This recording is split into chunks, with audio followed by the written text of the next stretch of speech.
Do you need a?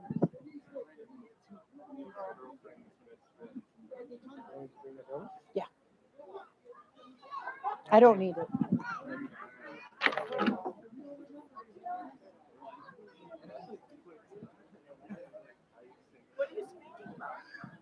None of it is Steve. Oh, you mean the top? Yeah. Welcome back to the 34th Crestone Energy Fair. And we had a little break here up on main stage, which is always good for a lot of us working in the back for our energy. And hopefully everybody's feeling hydrated and well fed at this point. Yeah, had some people well fed out there. Yay! Oh, a cartwheel too. That was awesome. Thank you. Um, so our talk that we're about to have is with Peter May, and this is going to be about rehydrating the landscape. Uh, Peter has been a firefighter for over 30 years and restoring the landscape for about 25 years. He hopes to share techniques to help heal the landscape and rehydrate it. So please welcome Peter May. Thank you, Kim. And thank you, Nick, and everyone who's putting this on. Can you guys hear me out there? No? We'll keep testing. Some folks have asked to make sure that they can hear this. How's that? Can you hear me now? It's good? Okay. I hope you're having fun today. It feels good to have Crestone back. Some of us who've been here for a while know that it's gone through a transition in the last few years with the pandemic, and there's some life now back. I don't think it ever left. It just got kind of delayed. And so I want to give you a little perspective. I've been coming to these, I think, since 93, and I moved here in August of 93, and I didn't have a house then. I had a dream of a straw bale and dreamed to live off grid. And Kenny Desane was putting on this fair. And it was over by the Wellness Village, and there was about 20 of us. And we had a little circle, and we had things that we did, mainly about dreaming. And there were a few folks that had actually pulled off a house, and they were living off grid, and that was inspiring because we were coming out of the 80s and 90s where we had to do something to rebalance the way our culture was going. So we got to begin it then. And over the years, it has grown and gone through different kinds of iterations. It's really cool that it's still free. It's still, people are coming from the region, and we keep seeing the same people over and over. So we're within our bioregion, and it's really cool that some folks are here that have worked. As I look around, I'm recognizing some that have been here longer than me. There's one, a few. But anyways, tonight or this evening, I'm going to talk about my view of this place regarding fire management. And some of you may know I'm a firefighter. I think Kim told you that. And I was the BACA fire chief from 2000 and 2008.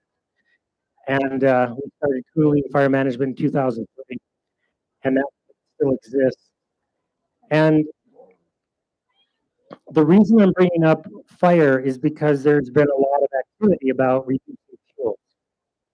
reducing fuels to limit fire intensity, fire spread. And I want to say this early on in this talk so that you can participate at some point, maybe if you have questions or ideas, because this is a community issue that's not just for us, but it's also for our region. And the traditional way of putting out fires is to put the wet stuff on the red stuff. And that's what we were taught originally. And we were taught that by structural firefighters because that's all we had in the 90s. We didn't have wildland really. And so as I've lived here and been around a lot of the spiritual groups, there's a number, at least there's one other way that you can look at balancing the effects of fire, and that's to balance all of the elements. And so I want you to keep that in mind as I go forward, because if you just put the wet stuff on the red stuff and you try to apply that in other aspects of your life, it might not work so well. But if you seek to balance the elements, it might work really well. And in this sense, I'm going to talk about the landscape and the history of the landscape. Last year, I gave this talk, and I forgot to say one kind of really important thing that many of you might not know. When you come into town and you hook around, there's that white building, um, and used to be the real estate office. Well, just adjacent to that is a green building to the west, and that green building is a fish hatchery. Why would they ever put a fish hatchery where there's number one, no water, and number two, because it's so dry? That was my first clue, right, as to what's going on here. And I heard that then at some point there was a flood and it changed the course of North Crestone Creek as it came into town. And if you want to look it up, there's a couple references you can look up. And I know the relatives of the people that wrote these books. Drilling, Loading, and Firing is one of them. Crestone history, and then pictures and postcards and something. Anybody know that one? Postcards and anyways, it's a history here. And the postcards book is about all of the post offices all up and down. And I'm told that there was once maybe up to 10,000 people living along the Sangres here. And it was mining. I'm going to go over that in a minute. But Drilling, Loading, and Firing has a lot of really pertinent information for trying to piece together this puzzle that we are trying to work with now. And if you want to think of it as a puzzle, how, like in a sense, how do we manage fire? And that's my I've spent the last at least 30 years doing that. And so I'm going to offer this to you and I'm going to say, kind of spend a bit of time tonight saying why. And so my proposal is to not just limit fire by its fuels, but to bring up the water component, thus rehydrating the Baca, and I think that's the title of this, but also obviously the Crestone area all the way down to Liberty. Anyways, we'll just assume the whole region because the whole West is facing something very, very similar.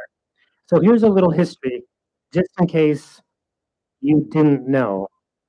But this area was inhabited by the Utes and the Apache, and in the 1840s and 50s, um, the Baca family received a land. I think it was 1854. They got Congress to approve a land grant to them, and it's Baca Land Grant number 4.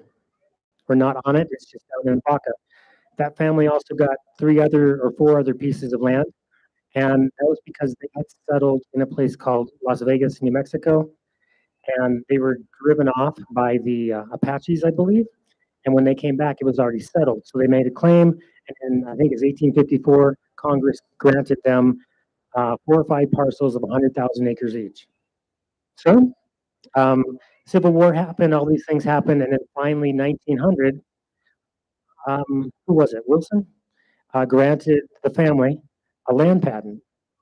And but before that, there were all kinds of claims about mining, and the mining happened, and the town of Crestone had to move. It was once out or by the headquarters of U.S. Fish and Wildlife. And so they had to move, but there were a lot of claims. And I think you know where Shume is. Shume was independent gold mine. It took out a lot of gold. There was even a railroad. I believe the Roadkill restaurant that burned down in 1999 was made of those railroad ties, which were made of the ponderosa pines that they cut down to do it. If you ever get a chance to go in that mine, you'll see the ponderosa pines inside holding up that mine. So anyways, there's a lot of history here. And when you mine, you might know that you kind of make some disturbances. But before the mining, there were the trappers. And there's a very interesting book called The Taos Trappers. And in a few weeks, I'll be going down to give a program called Journey into the Healing Forest in the building where the beaver pelts were basically sold. And we're talking pre-1840s here, and something very interesting happened 1835, 1840, and for many of you who heard the talk last year, most of the beavers in this region, and for that matter, this continent, were kind of wiped out by 1840. And we're now learning that beavers are the water engineers, and they are the reason we have landscapes like we do. And this landscape adapted with them and to them because of them. Right now, where we are sitting and where the fair is, if you look, there are springs right over here coming seemingly out of the old bank building, which is the blue building here. And there was probably a pond, a beaver pond, where you are sitting, if not down maybe a little further. Who knows, right? We're trying to piece this together. So if you guys have ideas of the puzzle pieces, maybe we could have time. But someone also gave me a puzzle piece, which I'll share with you in a little bit. So we have these beavers that were trapped out. And if you've now followed the work of some scientists now, you will see that beavers are some of the main firefighters that we have going. Some of the peaks up north, Cameron Peak Fire, were basically restricted in its movement because the beaver dam populations were intact. So if beavers are there, you have water on the landscape. The other thing about that is about how it rehabs. Because if you don't have them and everything burns up, you get what we have in the Million Fire over by South Fork. We call it a moonscape. And it's very difficult for it to come back. So we got the beavers, but there's something else that happened in the around 1840. And knowing my trees and the fire ecologist, she came over to my house a few years back now, and she said, "You know, your big 300-year-old pinyon pine has fire scars on it, at least two, if not more." And that's significant because in about 1998, we got the world's first wildfire mitigation grant, and it it basically supported us to survey every land lot in the Baca Grande. And so my friend David and I drove around to every one of them and we rated it from low to extreme. And what we got back when we put all the pieces together of the survey is we found these sections within the high ratings or higher that were moderate or low. And so we went back to those places and what we found is there were fire scars. And it seemed that wherever there were fire scars, fires that didn't burn up the trees, was lower fire danger. So that was kind of like a first clue. And then my tree has fire scars on it, and we started to put it together that many cultures, including the Utes, burned. So at around 1840, because the people settling the West did not like the practices because they didn't understand them of the indigenous people, they made it prescribed fires. And so the penalty was you got shot. And so we had two stewards basically leave the scene around the same time. We had the fire stewards and the water stewards. And so let's jump ahead now. What are we at? 2023, right? We got 60 plus 100, 160, 180 years later. Where are we at? Well, we know we're facing lots of fire danger. And just to give you a little history, I got here in 93. There were once beavers on North Crestone Creek and Spanish Creek and Willow Creek and Cottonwood Creek. And they are no longer there. Just to give you kind of like, and they were here. I got to swim with them on Cottonwood at the big swimming hole. It used to be a 9-foot high dam. So anyways, I'm just kind of giving you some pieces so maybe you can help put this puzzle together about how we go from here. If you look on a map of the Baca and Crestone areas, you'll see all these things that we call arroyos now. And they used to be known as ephemeral streams, meaning they ran in the springtime. They don't run anymore. So another puzzle piece, right? Another puzzle piece. Few things. I talked about the fish hatchery. There's some other things I want to bring up because I think Chris is here. Chris Canale. She's worked a lot on what I'm going to talk about in a minute. 1938. Turns out that Colorado was using too much of its water, so it made a compact with New Mexico and with Texas because the Rio Grande runs through those states. And I was reading that until like the 1960s, Colorado really didn't honor it, so they were in debt to New Mexico. But the most interesting part to us living here, because I heard some of this, and if you guys have better information, you can come up in a minute, is Colorado, especially in the Rio Grande Basin, over allocated its water resources. And so they said, we need to pay New Mexico and Texas. What are we going to do? And somebody goes, I know where there's a big sink of water, and we could just go get it from there. And so guess where that sink is? Anybody want to guess? It's close to here. If you go to Hooper Pool, you'll go right by it. Anybody ever see the closed basin ditch? So I maybe from last time you remember that in the 1950s you used to be able to take a boat from Crestone to Moffett, and then from Moffett to Swatch. So I'm just kind of painting you a picture of what it was like to the best of our reckoning and the best of our knowledge, and how it's changed. So I'm bringing that up because in I think the 1980s or so, there was a company called AWDI. And I'm looking at you all, I'm going, does anyone even know what I'm talking about? And does anyone know what AWDI means? Steve, do you? American Water Development Incorporated, okay? And they want to ship out the water. And it got the attention of the whole valley that the valley passed a tax to hire the lawyers to stop them. And they were successful. What was interesting is that the case went to some high court, and they determined that the water that's taken out of here could affect the whole Rio Grande Basin. So it's all linked underground. And so I bring that up because here we are paying back New Mexico with a compact, take it from here, and it's affecting us. This region, when that water was actually allocated from other places. I'm just giving you some puzzle pieces. I don't actually know what to do with that, but I want you all to know. I'm planting seeds today because fire management is very much related to water management. And if we, hopefully we can put together the puzzle pieces. Especially, I'm appreciative of who's here today and listening, because these are pieces a bunch of us have had. And I'll just throw this one out. Does anyone remember Challenge Your Goal? I know there's a grandmother here. I just saw her. Maybe she left, but three grandmothers went out and sat in front of the bulldozers so they could basically mine for gold. That was about 1994, 93, 94. When I moved here, I moved into a battleground, right? Challenge Your Goal. Anyways, I'm just giving you some history. I didn't know it was going to be this much of a history lesson. I'm looking around going, you guys know any of these words? I guess I've been here for a bit. I didn't know about the fish hatchery either, just to give you a break, until a few years ago. There's a fish hatchery here. Why would they put a fish hatchery here? Well, if you could put a boat on that creek, maybe you could put fish in it too. So here's the question for you, to keep you interested. Where did all the water go?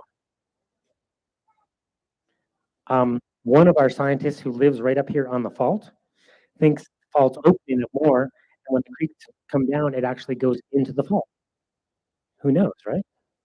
I mean, I'm open.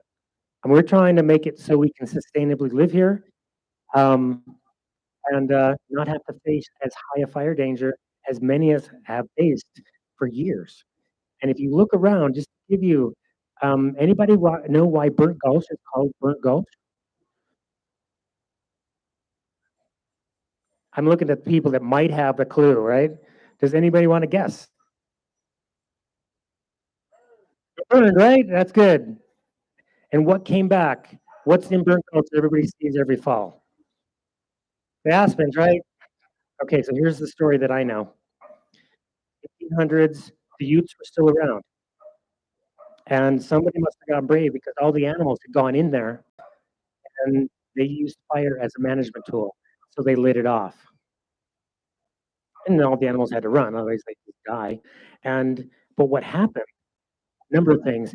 They exposed the rocks so all the miners could go up and mine in there.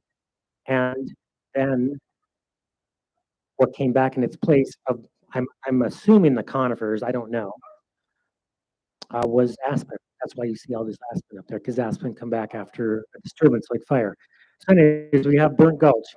And there was also a fire in the 1800s, I think, threatened Crestone. If you look in that book, and you can go to South Crestone Creek today, and there's a very big ponderosa, and there's a very big scar on it. You can look for it.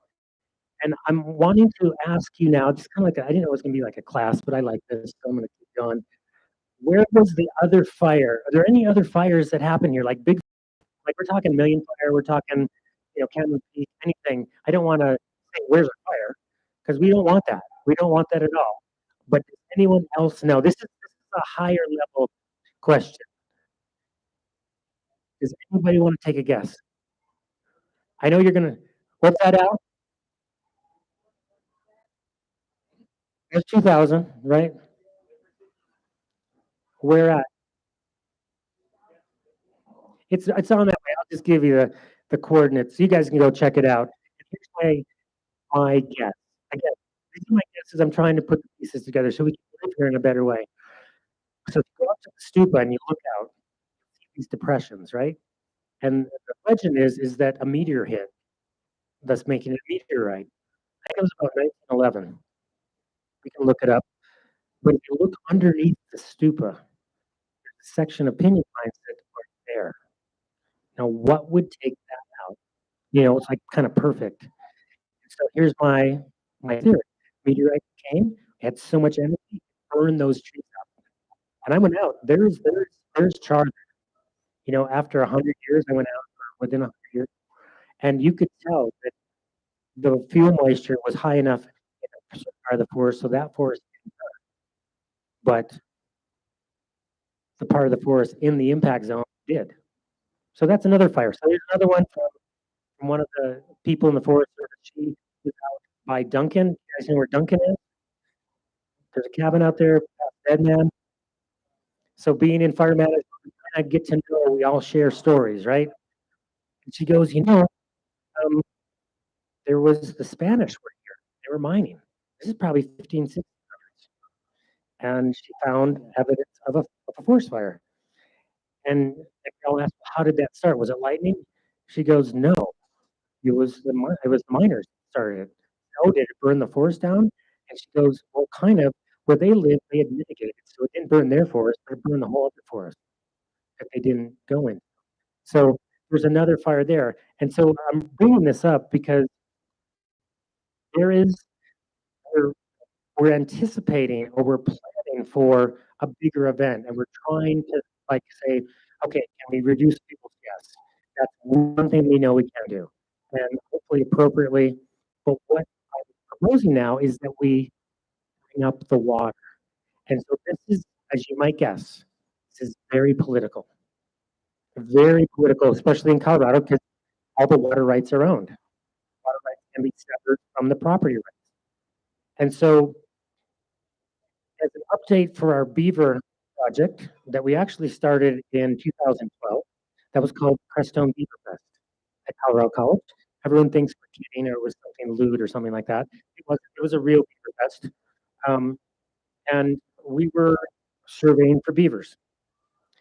And we kind of got in deeper and we advertised it. And at that point, an old timer came up to me and said, if you bring them back, I'm going to kill every one of them. Obviously, it wasn't the time to do that, right? Because resistance, and it didn't go anywhere. We didn't have any funding for that. It was not. It was not like people's consciousness. And at the time, Kundalini Fire Management, we've been doing prescribed fire. And some magic that happens in the fire, which I'll get to, because good fire or wisdom fire can bring water, and I'll get into that as well. We did beaver fest. Nothing really happened. Like, jump ahead 11 years, all of a sudden beavers are now, at least according to the state of Colorado, they are a threatened species or a species of interest because it's people are realizing that they're very important and we need to go out of our way to make sure they're here. And one of the puzzle pieces that just happened is a man came by my booth over here and he said, up by Bailey, there's still some beavers and Breckenridge and all these places. He goes, and 70s, the state came by and they taught us how to trap them, to get rid of them. And they taught us really well because all those things worked. And I said, why did they do that? And he goes, I don't know, it's just the state. They have something to do. And, we're kind of rehabbing from our misguided policies. I'm going to tell you one other one, which blew my mind, and it might blow your minds too. Just so you know that we want to be on the same team with this because it's big. To restore 1 acre, in terms of wetlands, it costs $50,000. You do it right. And so in the past, the salmon fisheries were threatened. And so in all of the wisdom of science, they thought it would be a good idea to remove all the rocks out of the streams because those are in the way of the salmon going upstream. We all laugh, especially if you're a kayaker, because that's where you eddy out. And that's how you actually go upstream. And so they took out all the rocks and the salmon couldn't get upstream because they're using the eddies to get up the stream. We have such good intentions, and they often go exactly 180 of what we're intending. And so I'm giving you all these little anecdotes. So hopefully you can join me in figuring out this puzzle for here, because we do have a fire issue. And since you're all here and listening, number one, you can't say there's an incident because you might be putting people right into the danger that's. And number two, if you ever start driving it with one car in front of you, you can't see in front of you because it's too dusty. And we know when we all responded to the Great Sand Dunes fire,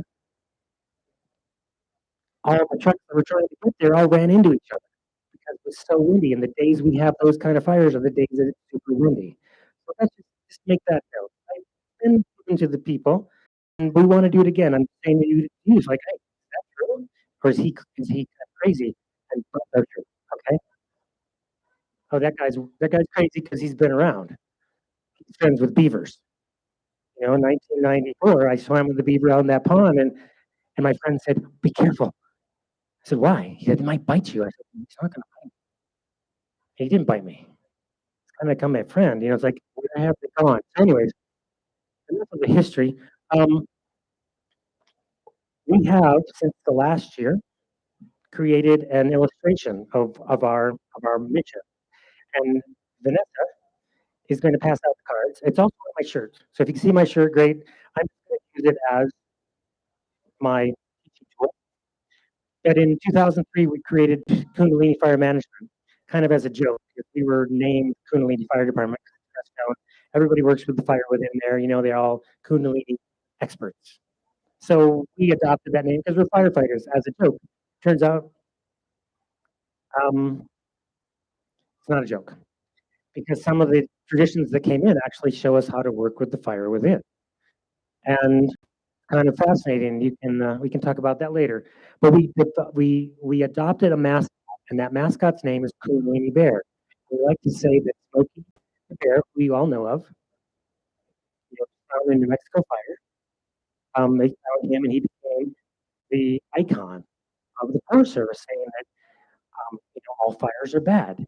Only you can prevent wildfires, and that's really a misstep. That was really great intention, really bad, because some of those fires that are especially in the backcountry are just burning, as I will explain in a little bit, actually help the forest by creating food for the mycelium and for the mother trees that survive.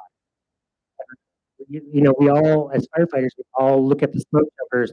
Oh, what a great job, right? Because I don't know if you know this, but smoke jumpers, when they get in and they get steaks and potatoes, they eat well. And, they have a great time. They have to backpack all their stuff like 100 pounds.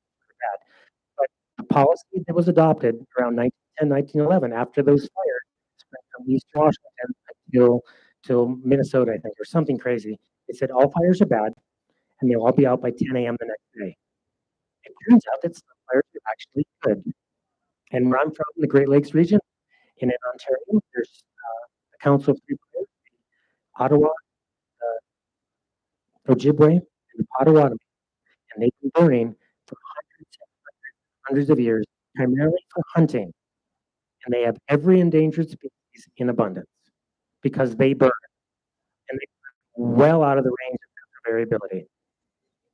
We've also burned here. What they have shown and what we've shown here, we complicated, is that we can burn in the correct way species to come back. And what we're also going to show is that the mycelium will come back too, provided you have the parameters.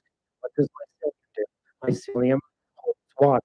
Mycelium helps the trees retain water, and it also feeds the microbial fungi. And just so you know, the mycelium is the baby mushrooms. You know, it's that network, and the mycorrhizal is what attaches to the roots. So here we go. We're taking away fire. We're not allowing fire to be here. We're taking away nature to actually keep for itself. Taking away the beavers, we're also taking away from nature, taking care of itself. So water management. So we're kind of like 2 strikes down. We only get probably one more strike, and that strike might be us. Are we going to step up and start to bring these back? So I got to experiment. Some of you are here. We got to experiment with opinions. You guys got all the mother trees there. We put it out. This was kind of an experiment because in sky fire, a white ash that gets developed as you're burning. So the little white ash is actually the crucial elements that trees can utilize without having to metabolize it itself. So it's direct. The grass here, maybe not this grass, it's green, but the dry grass, that becomes the best fertilizer ever. Small amount goes a long way. So, for example, we burned in the spring one year, and just some areas, and when the warm time came around, that area where we burned came up lime green because it didn't have to utilize water. There was no water. It didn't rain. It didn't snow, but the grass was really healthy. So with our opinion plant experiment, we got to feed the trees directly, and it's a it's an approximation doing prescribed fire. It's the trace element. It's also other things that affect microorganisms and mycorrhizal fungi. So we did it, and a number of people that are here did it, and they got their trees to produce nuts, meaning they're happy. No, they don't think they're going to die like ceramic stones, like lodgepole. And I got to do the experiment where I fed the mother tree in my house. She's 300 years old and has the burn scars on her, and I didn't feed any other trees. And the other trees then somehow, amazingly, started to produce cones and then nuts. The mother tree fed her. The mother tree fed all of them because I fed one tree. So anyways, if you want to look more into this, finding the mother tree, look up Suzanne Simard. We did a Mother Tree Festival last May. A number of you are out here, and thank you for your support of that. It is going a long way. We're also finding the forest is way more alive than we ever could even imagine. Way more. In terms of if when you start to get to know it, it might actually give you its scent. We've had it happen a number of times. It's like it knows you. Huh. If you're going to give it a gift, it might give you a gift back. So anyways, back to my shirt, and Vanessa's passing out the little postcards. We've got our Kundalini bear. I didn't tell you the story of Kundalini bear, but there's some, but we like to say there was a second bear, a second cub. The second cub found its way to a monastery and became a bear monk, and learned to work fire within. And so that's what he taught us, and so that was our icon. And then that turned into working with the fire within for ourselves, and then working with the elements within, and thus balancing the elements. That's where this is coming from. Is fire is not the only issue. It's also water, because we know that water and earth balance fire.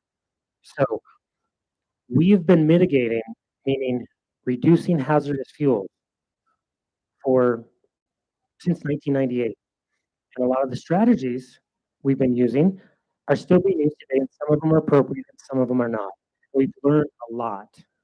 And we now are transforming the way we do things because some areas of mitigation are appropriate in the uplands and some are more appropriate in riparian zones. So we have 2 projects at least coming up to, instead of where we're reducing fuels heavily in the riparian zones along the creeks, we're actually going to be feeding the mother trees to develop the mycelial networks, the mycorrhizal fungi, any dead and down. Hopefully it's going to be down. We're going to make sure it's down, and we're going to feed it the mushroom called culture, the mycelial culture. And as Vanessa, she got a little bag, and I hopefully you can smell it.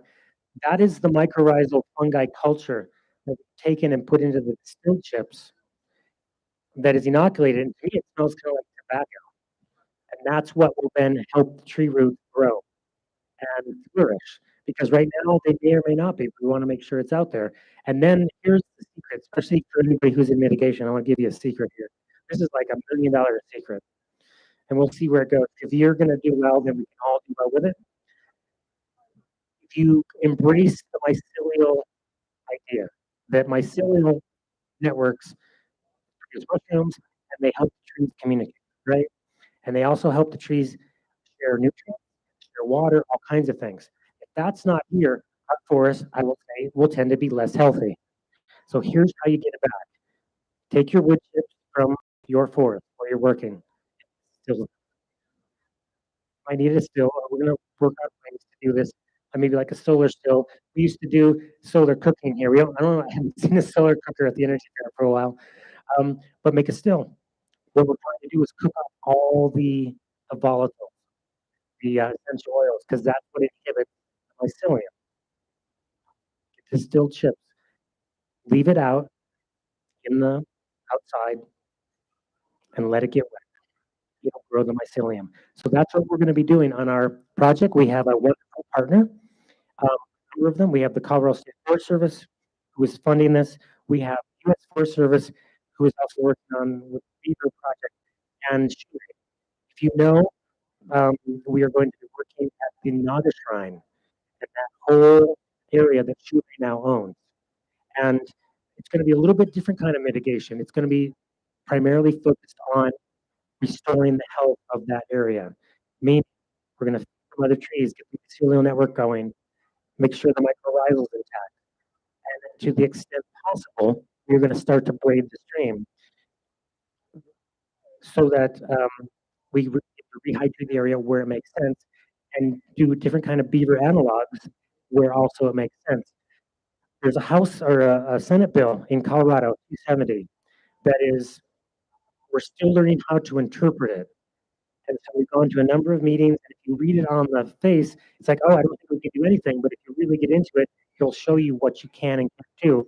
Because the name of that bill is Restoring Colorado's Waterways, the natural stream flows. And that's becoming increasingly important because a lot of the water was diverted, especially here for mining. And if you look out in the valley, yes, for agriculture. And so we're kind of opening up the bag of worms. No, not the bag of worms, the can of worms, right?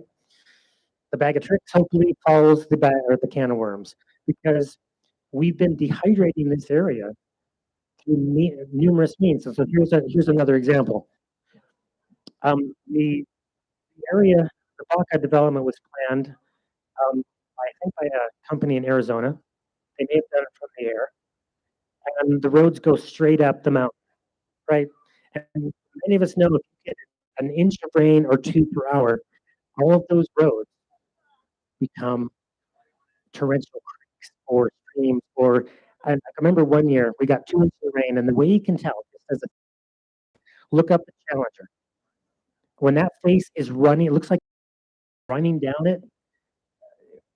No, the flood's coming. The flood's coming. That means your road is going to run about 15 minutes. And so panorama is straight up and down. I hear Kim laughing over here. Okay, so there's this car parked out on the road. The water comes down. It hits the car and makes a hole 12 feet deep. And after that flood, the car's. And so we're not just talking fire here. Sure, we as an emergency responder for many years, we kind of get excited. Well, I'm going to suggest here is maybe we want to get out in front because if you don't attend to your drainage and your water issues, we're going to have a lot of money we're going to have to spend in road repair. I just think that's a hole. That's a lot of road base. That's thousands of dollars.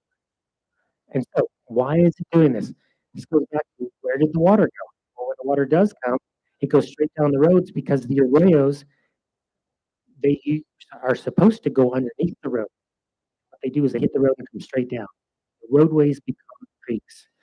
And what could have happened if those arroyos were respected, was that kind of continue to rehydrate or hydrate the landscape instead of going straight down. What we're doing is just evacuating the water as fast as we can. And we're in that place now where we have so much fuel loading because yes, much of the, you won't like what I'm saying, but right, much of the, much of the forest here was planted by cattle, which was great. It was impacted by lots of people living here for short durations, but impacting it for firewood. How many of you know where the gamble oaks are here? It's kind of fun. Do you even know what a gamble oak is? They're north, right? They're north. Does anyone know? Does anyone have any gamble oak friends in the Baca? It's kind of like a college course. I'm sorry. Okay, so you can go down Tree, look at the second tree, look to the right, and you'll see it. There's only a couple here, and they're big. That the gamble oak needs fire. If it doesn't get fire, it's gone. And there's some by the Zen Center in Chile, and that's a totally dependent plant on fire. And if you don't get fire, that's how you can kind of tell where we are in the fire regime. Because like, wait, oh, we don't have any of those plants. We don't have any of those plants. We all know what's going to happen up high, right? Spruce budworm. Was it really a good idea that we put out these fires up high? This is all conjecture. I'm trying to put diesel back. Where the little fire have gone a long way if the mother trees would have spread the nutrients. This is the point. I want to. Is this true? I don't know, but I want you to just at least imagine it. Maybe it could be true. Work with this because we are working on this. We're going to start doing a project down at Cottonwood. We're also going to be doing one at Wilcox Gulch. Anybody know where Wilcox Gulch is? You probably hike by it all the time. So there's Willow Creek Trail. There's South Crestone, right in between. That's called Wilcox. Anybody ever hike that one? Okay, what did you notice about it? Up a little ways, it's above my head. It's cut in so it's eroded away that much in all these years.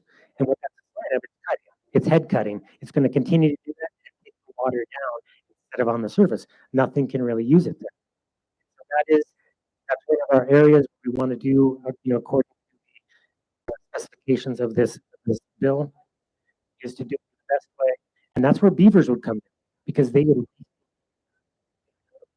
it not erode as much as it is right now. Who knows if beaver are ever there? We're not proposing it maybe too close, but we are proposing it to heal that head cut. So back to our postcard. Vanessa's gotten around now. Thank you, Vanessa. You'll see in front of Bear, there's Keystone Beaver. And Emily Fairfax, she's the professor. She used to be at CU, now she's out in California. She is showing that beavers can reduce fire danger significantly. And we know as also being firefighters that when it's really dry, you go to the beaver dams for water. And yes, they're gone from here. And this is like the relics. We also have on this is cutthroat trout, and they are here still. And these might actually be pure strains. We don't know. The national park is very into this. You contact them about what they're doing down there. Pool is out in front of people here. We have the milkweed is starting to make its way back. Its main deterrent or enemy is Roundup and glyphosates. It was also probably put out that it was poison cattle. So if you have grazed, they're going to eat that. So there's a lot of things we're learning. We also have on here is the mushrooms and the mycelium. They're down at the root. And that tree there, calling out the mother tree. And so the mother tree is something that we're really focusing on because how do you actually feed a forest? I mean, it's so overwhelming. And as a tribe burn loss, we know that if we burn it very gently, that could be one way. But we're not really in that arena right now. Not politically, people trying to do that. I don't think most of us would like forest burning because we lit it. So we have to look at other strategies. So those other strategies become feeding them this liquid fire, I call it, the mother tree food, but we're feeding the mother tree specifically. And so what you might start seeing out here in our areas is these little mounds of chips, but they're not just chips.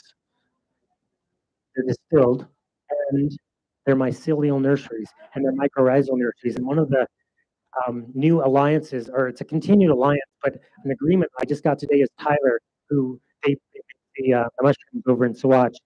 He's now agreed to go get cultures, and so we're going to be able to get the native mushrooms um, and start to spread them. And with a bunch of us working on this, we are going to be filming. Finally, we're doing some big projects, and we have Facebook, because we did a lot of our work. We have Facebook. We didn't have pictures, but we didn't post it like every day. But we're looking forward to do that, and we're looking for volunteers to go out and scatter these. I'm not sure it's going to be spores or if it's going to be a different way, but we want to get this area to correct. Our measurement of this is going to be how much does the landscape hydrate, and another measurement is how many of, especially the rare plants, come back. Ideally, we want to see beavers on every one of these streams again, but we're getting resistance, and it's not just from just anybody. It's like environmentalists don't want to. We kind of lived in a sanitized environment, because if we bring the beavers back, that's going to take work, and it's going to take work if we don't have them. The nice thing about beavers is they work for free, but we know I'm making this public is another area of our project is Willow Park on the way to Willow Lake. And the funny thing happened is we haven't commenced any work other than gathering data, but there's a confluence up there, two streams. And if you get up there in the winter, one freezes and one doesn't. It's kind of wild. It's a wet meadow and perfect place. Maybe all up Copper Gulch. And what happened recently, and I don't know why, but the biggest tree fell right up when it's making a dam. It's like, huh, I wonder who did that. It's like, we don't have that capacity. We don't have a bulldozer. We didn't, we're being very, very transparent with what we're doing. We're taking our time because we want everyone to know that we're doing it. And we will probably have some meetings if you have ideas too. We're working on Shumei's land. We've already gone through the Forest Service. If part of this idea tonight is if you have ideas or if you have pieces that you know of that could help us, because we know we can bring fire back. We know when we bring fire back in the right way, that plants will come back that we haven't seen. And so this is Crestone. I'm going to celebrate Crestone by telling you a story of what's called wisdom fire, because you see on the postcard there is this flame and it has kind of a spiral in it, and that has become our symbol for wisdom fire. And you say, what is wisdom fire? And so I'll give you like the kind of like a Crestone answer, spiritual answer, and that's fire that's used wisely. Okay, that's just verbatim. But what is it really? What are we meaning here? So I'll give you the story. So my sister loves monarch butterflies, and so she likes to go collect the eggs and then hatch them and make sure they become monarchs.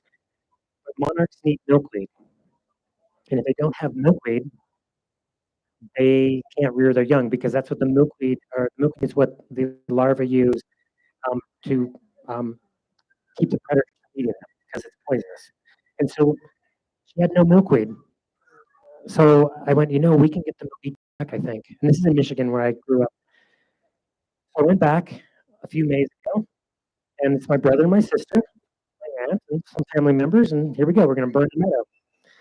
And Michigan's different. You can't just get things to burn. You have to get to the exact time when the fuel moisture gets just below 75%, and then it'll burn. But other than that, it's wet.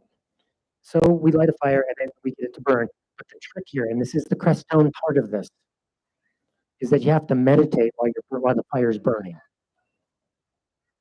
Some of you are laughing. That's good, because this is like, yeah, we can do this here. We already have people that can meditate here. And what happens when you do that is almost like magic, because we burned. It's very festive for a couple hours. Didn't get away.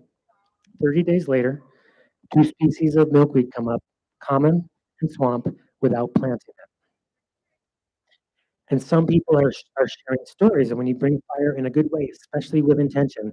One lady we just met in Sedona, she was so excited to learn that we were doing this too because she lives in Illinois, and they have a state park where there's an island, and they had this wonderful wildflower come in, and they were celebrating it. Eventually, there was less and less and less, and then it all went away, and they went, "What are we gonna do?" What do you think they did? They burned it, and that next season it came right back.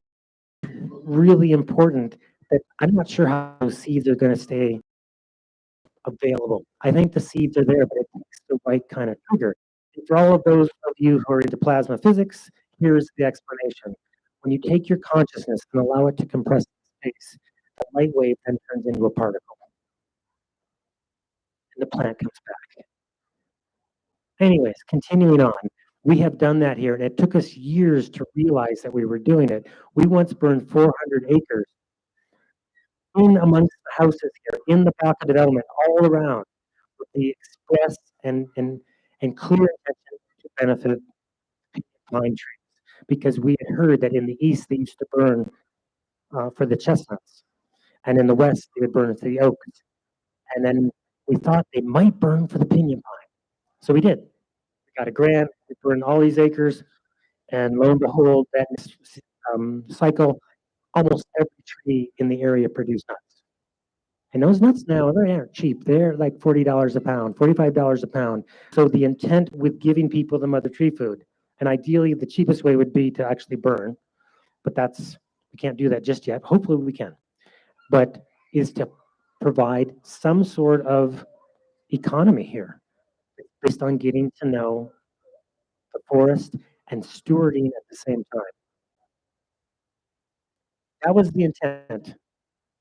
I got nuts from my tree. Some people did. Some people didn't know how to harvest them. And so before they could even get out there, the birds had taken them all. The birds are all happy. The birds love us, right? Said, thank you for feeding your tree because now we're well fed. But perhaps at some point we'll incorporate, especially around this time, the trees are almost ready this year. Some of them are ready. Um, we'll have or include the Pinyon Harvest Festival. And what's so interesting is that sometimes the whole forest will behave or they'll get in sync. And what's happening at my place is they're on different cycles. So some will produce this year, some will produce next year. And just pinyon pines usually produce every 7 years. And before we burned that 400 acres, they hadn't produced in over 11. Generally, they produce in about 7 on average. My trees now produce every 2 years. We're going to have to see, and they're feeding each other. They're feeding. When you feed the mother, she feeds the other. So that's how we're going to do this. We're going to feed the mother trees. And we're going to monitor. We're going to go out and see if there's mycelium. We'll see if there's mushrooms. We have experts. If you're an expert, please come see me. We have our yellow canopy booth over there. And we'd love to invite you to come out and work with us. So, as I'm looking around who's paying attention here, there's something else that's very interesting. I think of the relationship between monarchs and milkweed. Well, it turns out that that's not the only insect-plant relationship. Some insects need very specific plants, otherwise they can't rear their young either. And so how many of the plants have been excluded because we have excluded fire? And how many of the species have been excluded because we have excluded beaver? Provide up to 70 or 80% of the habitat for the animals, aquatic ones. And I remember when I first got here, I said, "Where's the swimming hole? We don't have any swimming holes." That wasn't true, but the beavers were here. And being Crestone, right? Since I have your attention, things respond to attention, especially here. In 1 year, there was a guy named Gary, and he was real into the beavers, and so he started calling to them, "Beavers, please come! Beavers, please come!"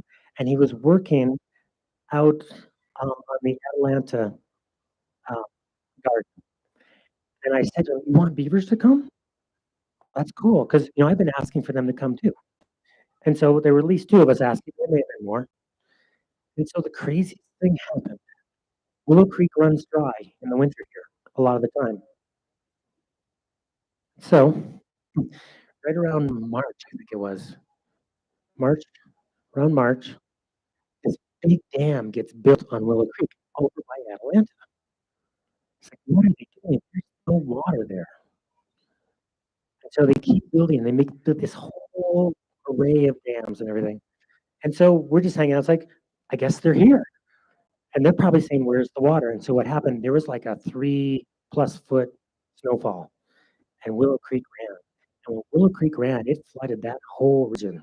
And what is interesting too is that that's the area where we burned a lot. That was where we had wildfire rodeo training. Wildfire rodeo training is when we had burned off our perimeter of 40 acres. And we go in the middle, we light a fire, and we have all the trucks ready. Wait till it gets kind of big. And then we say, okay, go put it down. And you can see if you can, you know, wrangle the wildfire.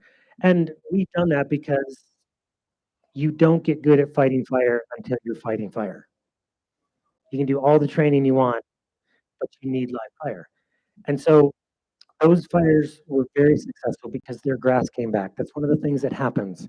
And one of the things with erosion is that you don't have the disturbances to bring back the grasses. And then you get, invasive weeds and all these things. So in Montana, I was reading that you could keep up to 7 times the amount of horses if you burned. And some of you, if you keep horses, you know that might not be the best diet for your horses, at least these days. Perhaps it used to be. But there is a relationship between fire and growth. And I will put this out as a request, is to start considering how to incorporate good fire back into this community, because so many of us are afraid of it. And I think it'd be a good time to befriend fire. And that's the reason we have that's becoming our symbol, because we actually know how to bring back species and how to reduce fuels at the same time. Perhaps we can do this, but in the meantime, we can use what we're calling a liquid fire. And also the fire of the mycelium, the fire of the mycorrhizal, that energy that is also allowing the water to be kept on site. And so back to the balance of the elements, we have fire, obviously here. And just so we're clear, all the conifers, they're more explosive, right? They have something called a BTU. And like that blue spruce there is a conifer. It will burn more readily than like a cottonwood. Pinions and juniper, they're good firewood. Pinion pines have 25 million BTUs per cord, only less than oak. Oak has 28 million. So oak is the best, and then pinyon pine. It's a hot fire, but how do we then take care of our fire to lower the fire danger, but also increase the moisture? They can go hand in hand. So have you gotten, Vanessa, did everyone smell that? Did everyone smell that? If you haven't smelled this is the mycorrhizal culture. This is also a form of fire, but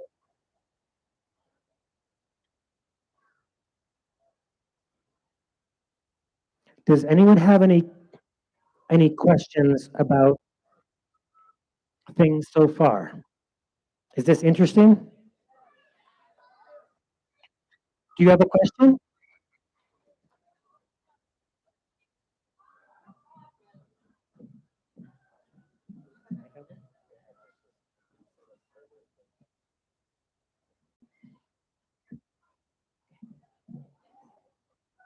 Peter. This is really interesting. I actually did feed 2 mother trees on my property last year, and I'm wondering, like, how often? What's the cycle of Right. feeding?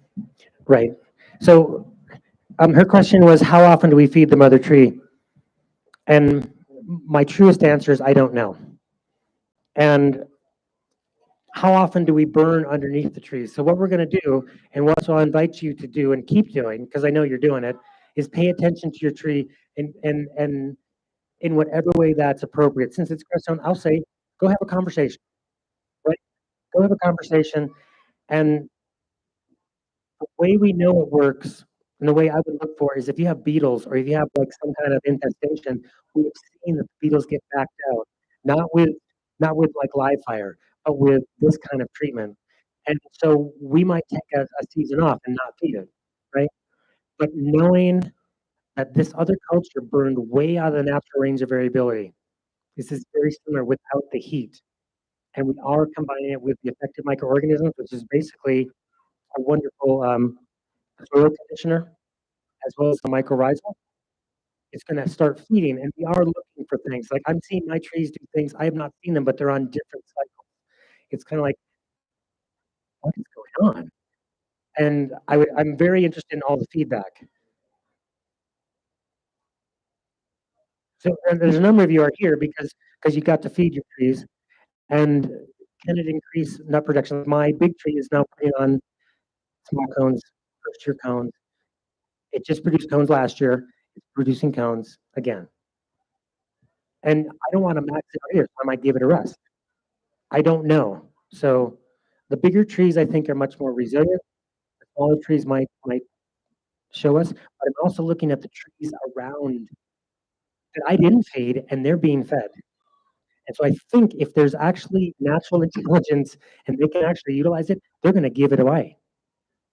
And I was at some land today I haven't been on for a while, and sometimes the big trees actually, when they're not being fed, they will die and give all their nutrients to the younger ones because they want them to live. You know, if they're, and I'm not trying to anthropomorphize the this effect, but maybe things are like us, or maybe we're like them, right? Okay, any other questions regarding feeding trees, or because we got another thing to cover, which is definitely a Crestone thing. Any other any other questions? Do you have a question?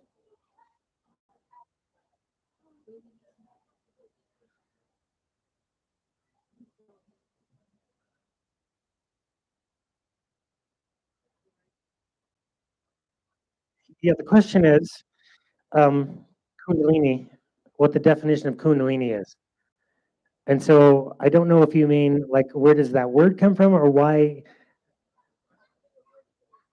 Okay, so that's a Sanskrit word which means fire within or life force within. And it's often used in relationship to spiritual practices so that you're kind of trying to get the fire to rise within you. And as you do that, you're burning away what we call the obstacles or obscurations so you can come closer to your true nature. And so if you're a firefighter and you know how to use fire, it kind of like goes, it's like hand in hand. Especially getting into fire, um, it can be really helpful if you gaze into fire because the legends are if you gaze into the fire, you feed your pineal and you also develop stem cells. I think that's now science, is that the more you gaze into fire, you're actually getting that infrared radiation, perhaps other things, which starts to stimulate your third eye, which then stimulates stem cell production. And it was like 1990 5 or 4 or 6, we had put out a fire for somebody, and somebody sent us a greeting card, and it said, "To the Kundalini Fire Department," and that's where the joke started. So, guess where the Kundalini Fire Department, 'cause we're from Crestone, and well, if you look into it, there's another word in the Tibetan tradition that's called tumo. Tumo is working with the inner fire, and again, it is to burn away the obscurations so you can come close to your true nature. So if you're a firefighter and into certain spiritual practices, you can practice and fight fire at the same time. It's kind of unique, right? Or if you want to get a little band of folks together that we start burning together, there's nothing that brings people together than burning because you have to learn to trust each other. And as we do so, we're reducing fuels and also creating a more resilient landscape, especially to disturbance of fire and flooding and wind. So we're taking care of the elemental effects. So any other questions on that before I go into a really crazy?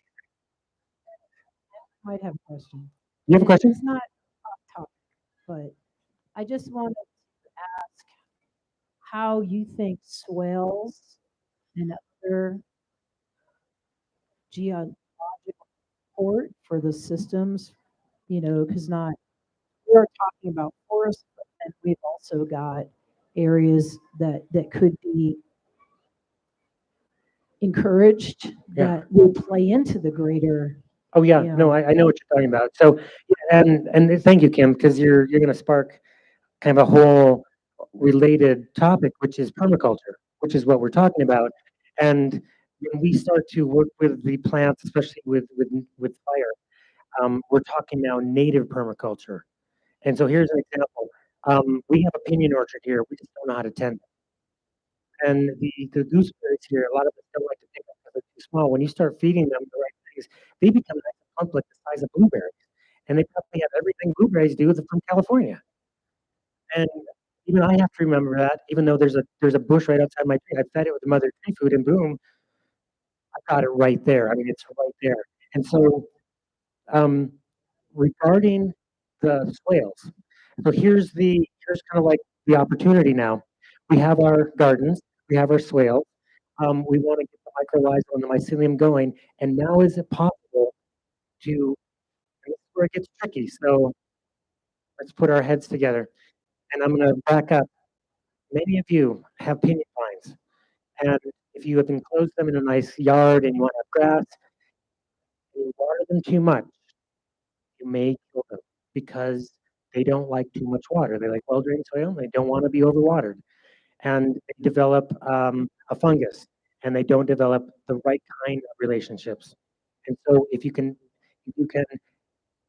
join the native mycelium and the native mycorrhizal with your garden, so maybe have these hydration zones and these non-hydration zones. So if you do water your pinyon pines for whatever reason, because it's close to your garden, make sure they get the right mycelial network and the mycorrhizal. And so it's a joint thing. And so, and so what I would do specifically is create this tree between the the native trees, and then maybe put a some kind of a maybe somewhat semi-cultivated tree in between to act as the ambassador.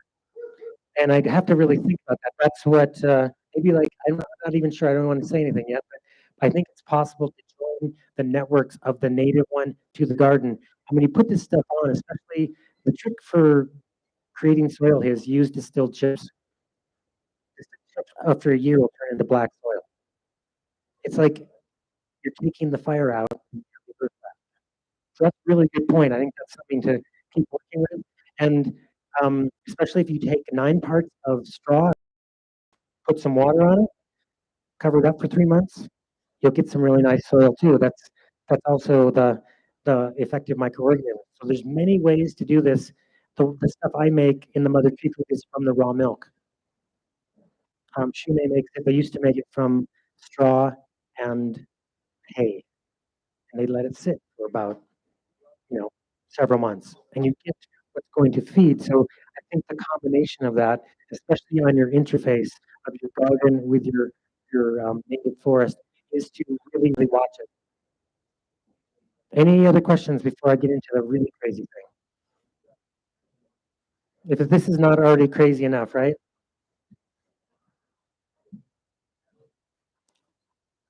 Okay, so we'll keep going. Um,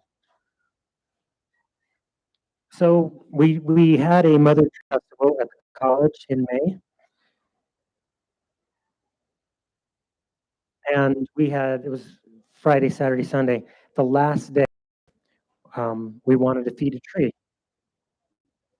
And so we found an older tree, and just so you know what we're talking about, mother trees, we have some here. They're the bigger ones. They're the ones that go out like this. They have no competition, so they're able to spread their branches. We're looking at the blue spruce. It's wide. This cottonwood here, that willow's been here for a long time. That other blue spruce. There's several cottonwoods, and so we find one over there, and it's a juniper. It actually happens to be a father tree. Junipers have, you know, um, there's a male juniper and a female juniper. The males are the ones with the little kind of yellowy flowers, and the females are the ones with the berries. A lot of trees are both sexes, but this one happened to be a father tree, happened to be multi-stemmed. So we all go out, and there's some people here. I'm looking around at them, and so um, we put the mother tree food in the bucket, and then we took turns giving the tree, in a star pattern, cross pattern, making sure that we're trying to cover it all out. And then this particular food, because it contains the trace elements, and for Crestone, that is known as wormus. Okay, this particular wormus is tuned to 528 hertz, and so you can activate it with that bell. So we had a bell, and so I remember going under the tree and then hitting the bell, and I'm hitting it away, and all of a sudden these people kind of out this direction are going, "What are you doing?" I said, "What do you mean?" It's like there's this pulse of energy shooting right at us. It's like, and I'm in the center, so I'm not really, you know, I don't feel it. There's someone right over there who felt it, and she had happened to be in pain all weekend, and as soon as she felt the pulse, all of her pain went away. And someone else is standing right over there. You guys are standing kind of close to each other. Um, he had pain in his hand. Hope you guys don't mind. All right. I already told the story many times. So thank you. So most of his pain in his hands go away. This kind of was mind blowing. So I go to my tree because I fed my tree a bunch, and someone else who's kind of right over here came over and said, "You need to go stand under my tree." So he does. He had a headache. We hit the bell. Boom, his headache goes away. So we start repeating this, and it's working. We go to Michigan. We go wherever. We're starting to feed the mother trees, and they're creating what we're calling a healing forest. We just came back from near Durango, and it's like, what is happening? This is like the Crestone Legends, right? When the trees start to heal. So, anyways, tomorrow at 4, we're going to do this down at the Wellness Village. There'll be, I haven't been down there too much, but we'll pick a tree, we'll feed the tree, and we'll see what happens. There's no guarantees. If you want to come and have some fun, we'll plug in the tree. We'll see if it has a song to sing. We can all use all the help we can get. But the main thing to leave you with is that nature is far more interactive than I ever thought. And I'm not going to assume you're like me because that would make you crazy too. But I will invite you. I will invite you to consider that when people start saying, "Yeah, talk to that tree," or "Feel that tree," I'm going to ask you to use senses that you might not know you have. Sure, it's not going to speak English. And like the other day, I had a shoemake group, and we're over on Cottonwood Creek, and I'm saying, the theme for today is say hello to nature. And most of us think like it's just hello and whatever. Right? So I say, please say hello to this white fir that's giving us shade. And so I'll say, hello, tree, hello, tree. They're kind of like little kids. Little kids are, right? And within a couple minutes, this scent of white fir comes into everyone's experience. It's like, is that random or what's happening here? Is it alive? Oh, I think it's alive, but is it conscious? Ooh, does it have a sense of sentience? Right? And so we were just in Sedona. We did a little event at one of the vortexes because we get around these days. And we're doing the concert, and we plug in the tree. The tree is singing, and it's singing nicely. And all of a sudden, it stops. I'm going, oh no! Did someone? Did something happen? And the moon hadn't risen yet. Have you ever been over there? There's all these formations, and so we're just waiting. Like, oh, let's just hold on. And as soon as the first rays of the moon broke across the ridge and hit the tree starts singing again. Right? We weren't done. After a little while, the most amazing pinion smell I've ever smelled, like the best perfume ever, starts to just waft over all of us twice. And I thought someone with this really crazy perfume was like squirting it, right? It's like, man, that's amazing. So I'm just inviting you next time you're in nature. Well, look, we're in nature now. Just think what it is, kind of paying attention. It's paying attention more than we know. And I think it's gonna behoove us in a huge way to work with it and try to fight it. And I don't really fight fires anymore. I talk to them, and I hope we're gonna have beavers to help us because beavers talk too. And if you look at our Crestone CD, we didn't when we won our award, it wasn't just us that won. It was the beavers that won, and the bison that won, and the cranes that won. And it was giving voice, kind of like the Lorax. right? But if we listen deeply enough, they are speaking too. Thank you for your attention. It's been very fun to talk with you today.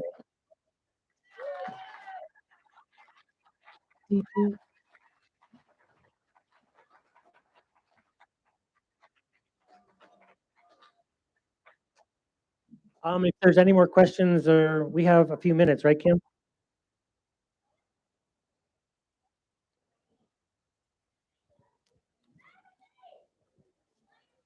So Adam, and I know in my time getting to know you, there's been a lot of mitigation work. So how has the new relationship affected your thoughts on mitigation? Can everyone hear Adam? No? Okay, so his question was, how how has this affected my own view of mitigation, wildfire mitigation? Oh, I think he just said his question, so it's good. Yeah. So, um, Adam, that's a really good question because it has affected me. And I came here and I would never cut a tree down, and we got cutting mainly small trees down because of the we know of the ladder fuel effect. And what we weren't taking into account was the soil. And what we weren't taking into account was the moisture. And those are factors. And did everything lend itself to the fact that, well, our trees are going to be unhealthy no matter what we do, or they're just unhealthy and that's always what they're going to be. So we're looking into everything like that. And what we call this is regenerational forestry. And when we get the soil to be in such a way that it's starting to reproduce itself. So here's a simple thing you can do, and we can take the park, even though the park it's an area that's used a lot. Do you have, like, sustainability wise, do you have the older component of the trees? And I think, we do here. We don't have the biggest giant cottonwoods I just saw in Sedona and, in the Animus, but, these are pretty good size. But we do have the middle ages and we have the very young ages. And so as we look at our forests, is there that component? And at different levels, are they gonna tend themselves or lend themselves to different kinds of fire behavior? And so our whole take now in the riparian zones, at least, provided we can do it lawfully, is to hydrate those systems not down in the ground but across the ground, rehydrate. And I think as we do that, the vegetation pattern is gonna change, and then we're also gonna have to teach all the kids and the people doing this that this is important that we actually participate. That it's not just nature on its own. We are kind of responsible, or the people that came before us, of why things are like it. That's why I brought up where's the evidence of these giant fires that were once here, and you don't see it. Sure, we saw the one around Cresttown. There's one, but not like we're seeing today in the West. Like Mexico, when they were trying to do a prescribed fire, and they talked about it. I'm thinking about every tree, and sure, some trees, the business we have is based on cutting trees, but we didn't do the business. Mitigation came before the business. We didn't have any idea to do that business. We tried to utilize all this material so we didn't waste anything. And so now, can we get a really healthy forest? So if we actually do get a fire or a flood, we know it's going to be resilient because maybe we already have the fire there, or the ground cover is so uniform, or at least um, it's in place, so it's going to hold the soil together. So hopefully, it's a work in progress. We're open. We are going to take it, do photo monitoring, so we can tell if it's working, and especially the biodiversity piece. Like, how many of you know where the nearest red osier dogwood is? This is kind of fun for me, right? Or I already gave you the test, like the Gamble oak. Gamble oaks used to be here. If you know, Gamble oaks have a bigger, even better than pine. They're better firewood. That's why Amicus uses it. It has more heat. It's a better burning. It doesn't pop like juniper, and it doesn't have resin like pinyon pine, right? So, like, one of the most fun burns we did, we got the blue irises to come back well away from the stream because we burned. Any other questions? Kind of fun. Any other? Yeah, do you have a question?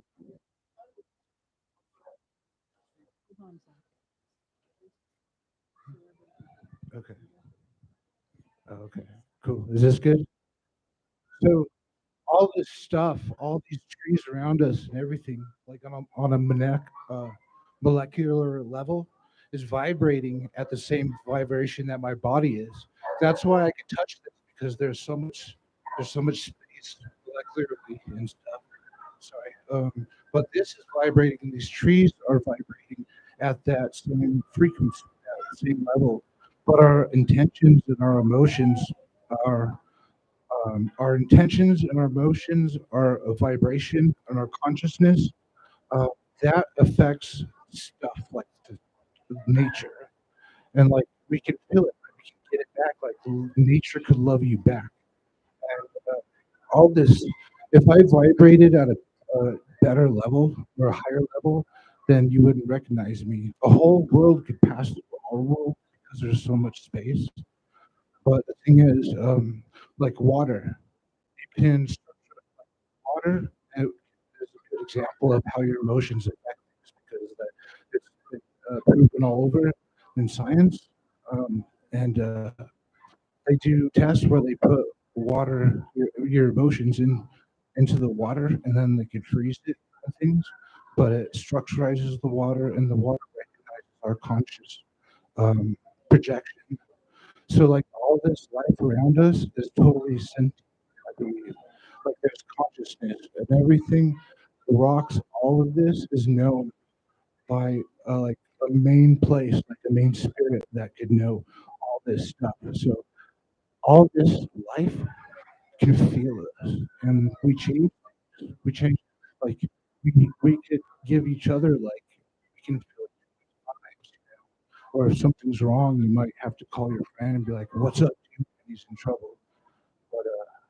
But anyway, I just wanted to say that there's so much science that, like, some of the science that they're learning is forcing the regular scientific community, the stuff we used to know, is it's being forced to change because they're finding out all this alien stuff that we're connected to all. So I'm bad at speaking a little bit, but it's pretty cool. Check it out. Thank you for bringing in and reaffirming that perspective. Um, that's certainly welcomed here. And, with the Wisdom Fire and Emoto's work, I think you were alluding to Emoto, Dr. Emoto. Yeah, I got to meet him. And that works. And so imagine what I think you're bringing forward is to do that as a community, do it individually for our landscape.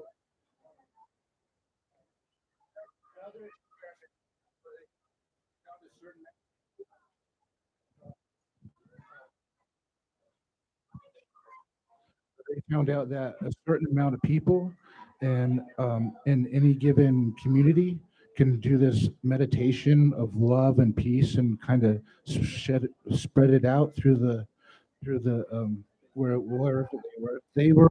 They did it a lot of different countries, and I think even Los Angeles or something.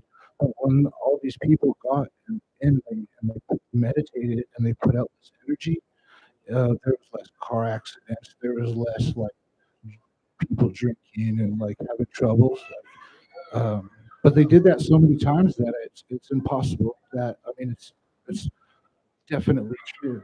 But No, when yeah, they do that, yeah. You're talking about. I think one of the organizations that did it was HeartMath. HeartMath did that, and something as a potentiality is imagine doing that. As you're saying, with people. Now imagine including the forest. Now imagine including the river. Imagine including the mountains. Imagine including everything that you can. Here we're gonna. Creststone's great for entertaining so many possibilities. Now let's see what we can actually do. Thank you, everybody. Here's our beaver. Thank you, Peter. And thank you, everybody, for Thank you, Kim. joining in the discussion.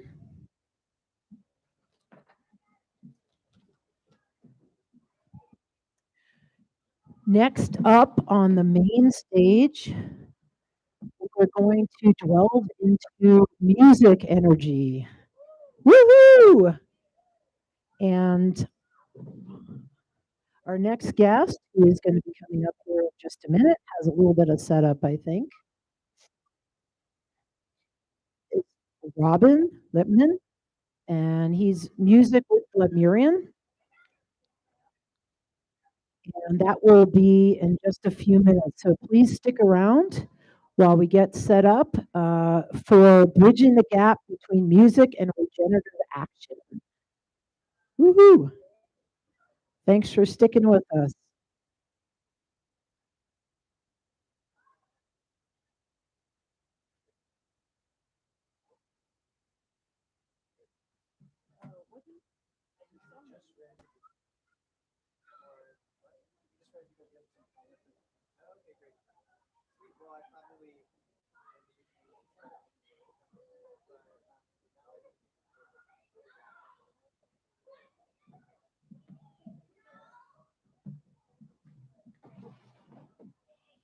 How's the fair been so far? Great. Just now. Oh, just now. I had a gig in Durango last night for Serenity Festival. Oh, yeah. Yes. So we woke up, went to Orbis Hot Springs on the way, and came up. Yeah. Oh, good. I'm glad to hear. Yeah. Thank you. Yeah, I am not, I'm stage manager, MC, but We should have.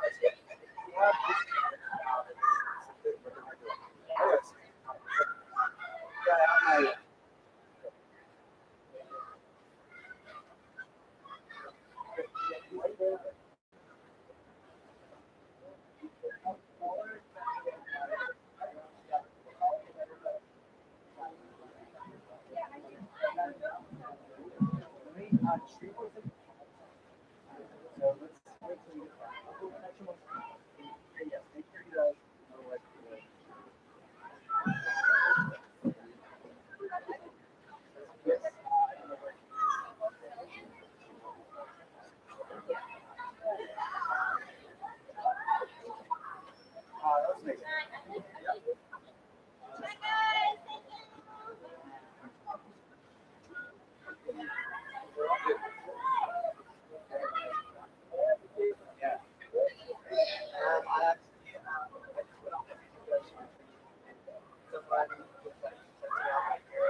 Yeah, Tree Fort is going to bring most of them.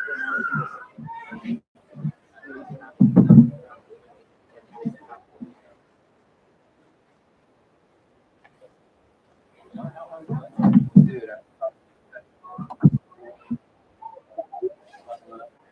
yeah, that was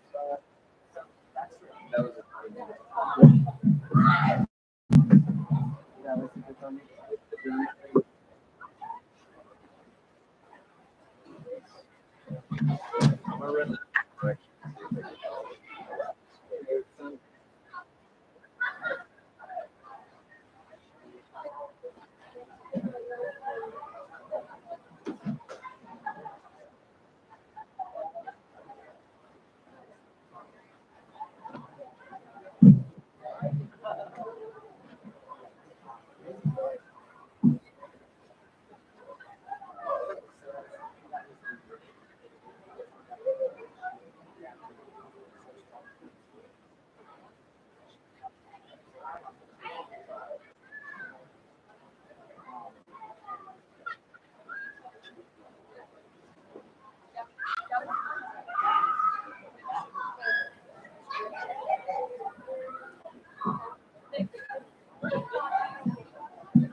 how's it going? Good to see you. Tree fort. Nice to be here. You're doing it. Yep. Great.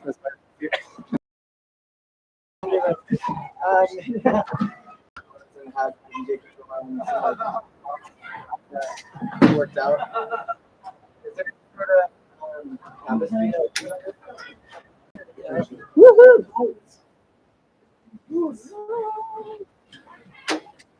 Where are our lights gonna be coming? Oh, that's sick.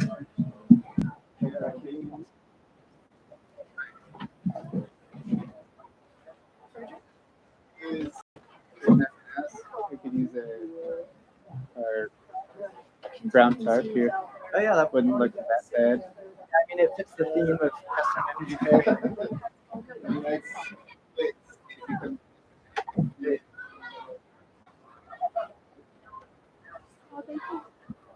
I've had a lot of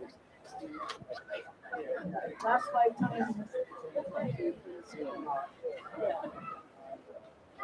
Feeling pretty good? Are you still?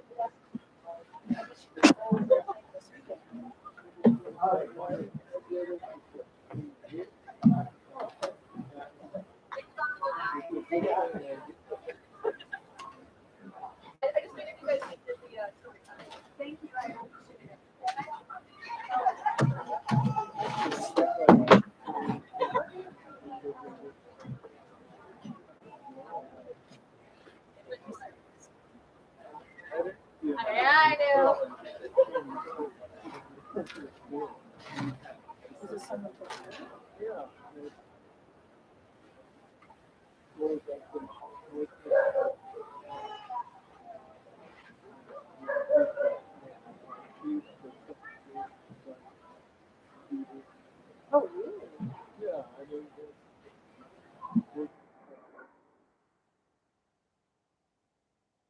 Oh, I know who you're talking about, the guy from Twins. Yeah, he got, oh, I can't remember his name. He's a nice guy. I know who's that. I know who. And he, so when he didn't.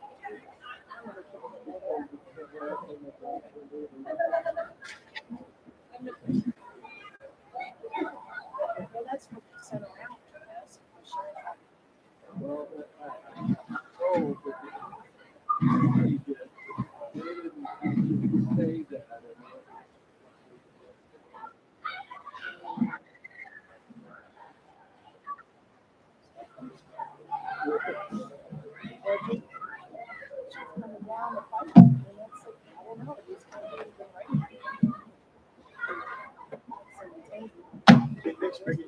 Okay, great.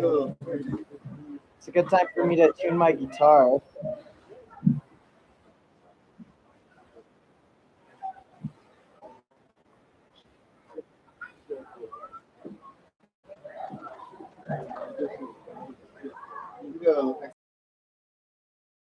Two XLRs is all I need. And then I'll just run a mic to my tractor. Unless you want to run the mic. Do that. Yeah. Let's test it out.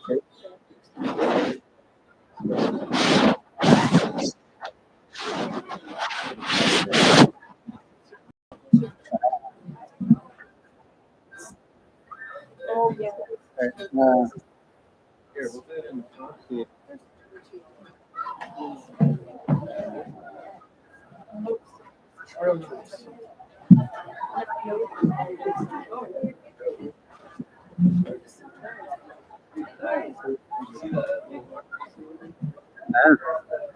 Goodbye.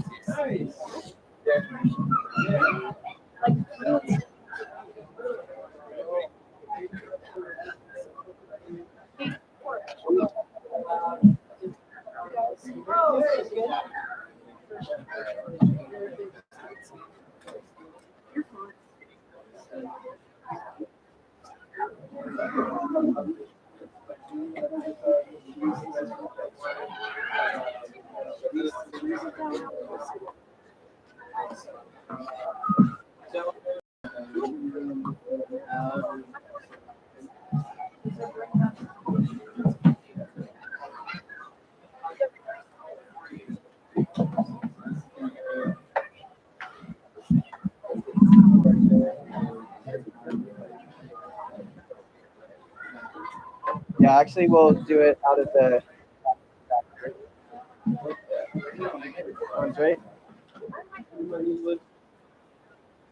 I can put it on this side.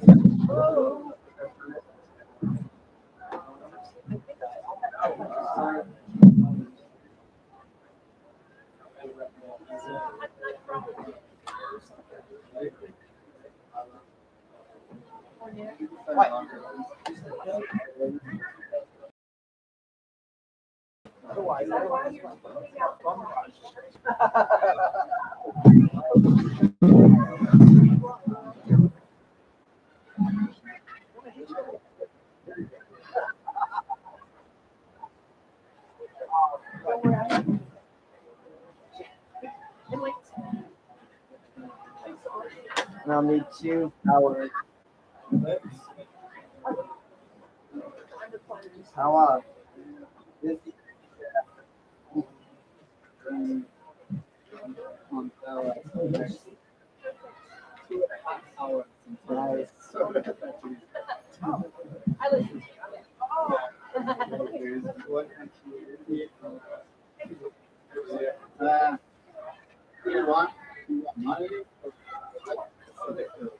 I think monitor's good.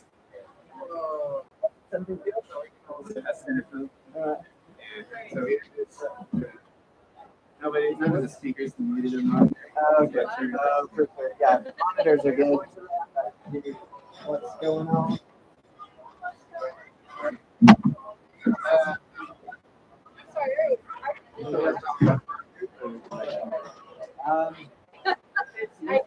About 1:25.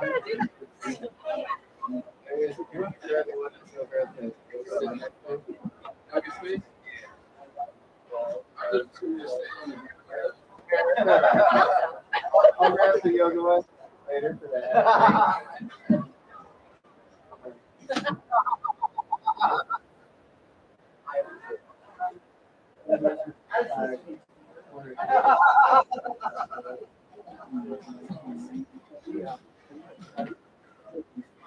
Okay, well, monitors. I don't use this control that much anyways.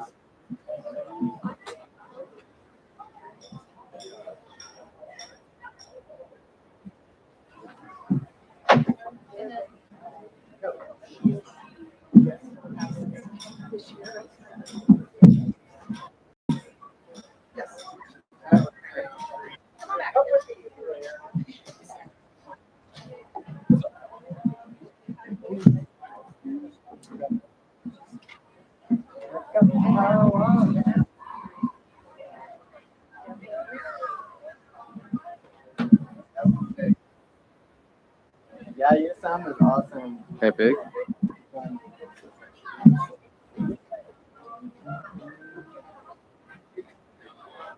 For about an hour and a half. Yeah. And I'll be starting pretty soon once I get all set up. Yeah. Yeah.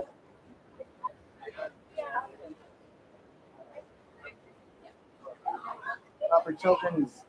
And then as it straightens out.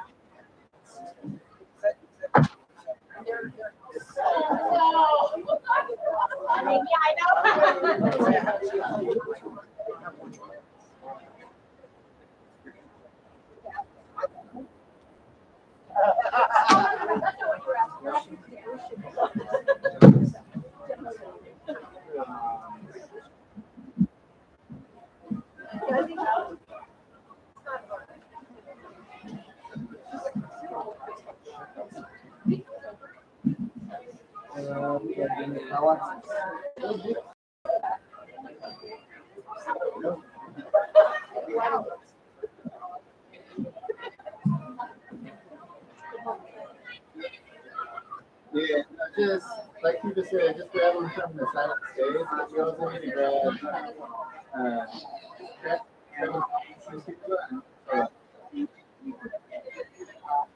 yeah, I used to find a black bag in my truck and an extra lower in the black bag. No, you don't. So what they do is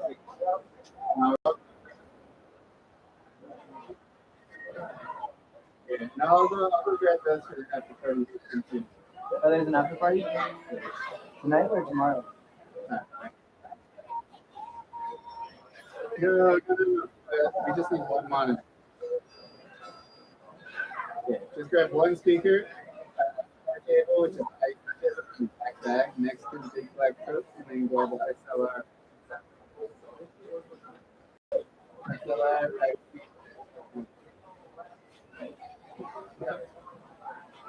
we don't actually need next. Just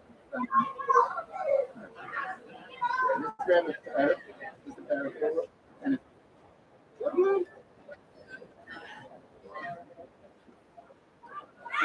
well, I just need one more 1/4 inch, which I have.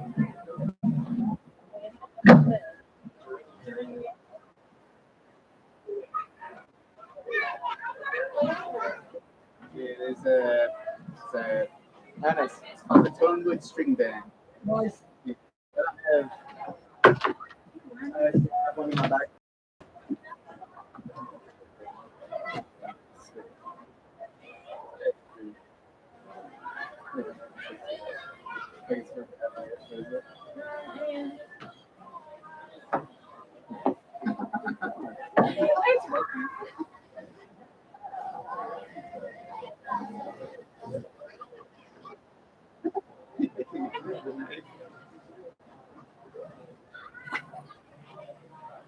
Don't do that.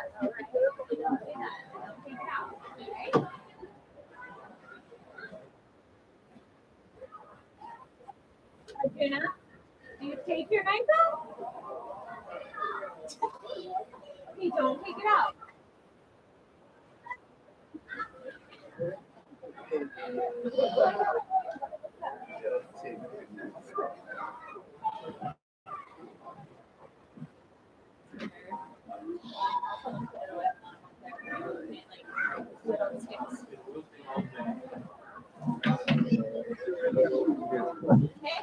Hey, you too. Did you no. Workshop. Oh yeah. So yeah. So good. Yeah, it was great. Yeah, the kids were engaged in the first half, and then we had to get.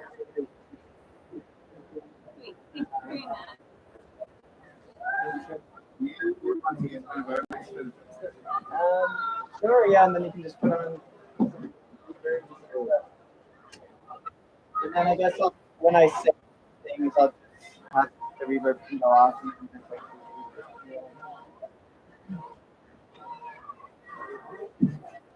I can also totally run it through my tractor if that's easier. Either way.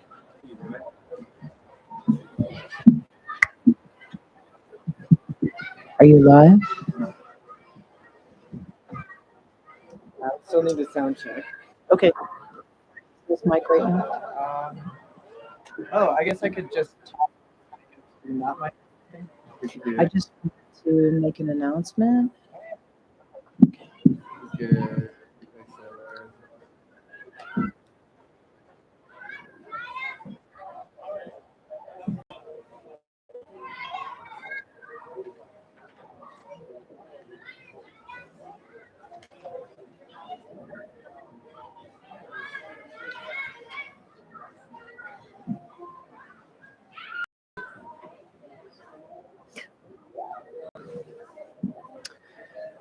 Okay, on our main stage, we're about to introduce Blood Murian.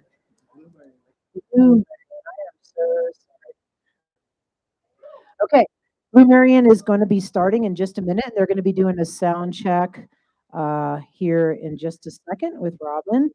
And Blue Marion is an electronic music and DJ project of Robin Letman Bloom, originally from California, currently Colorado based.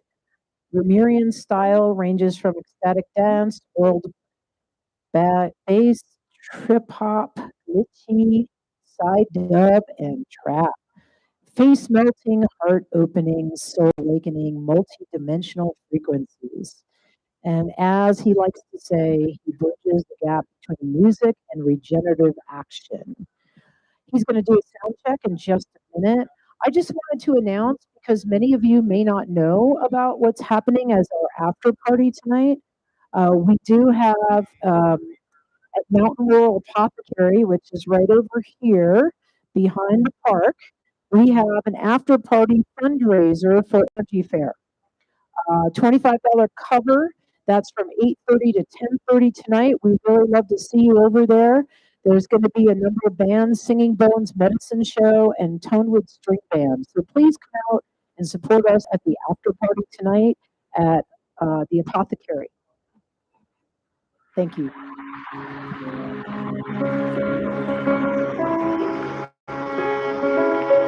Breathing in trust.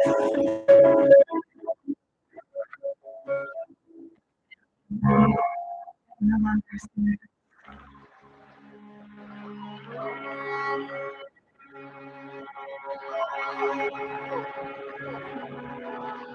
Go deeper within before you go to the garden.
Crestone Energy Fair. How's everyone feeling tonight?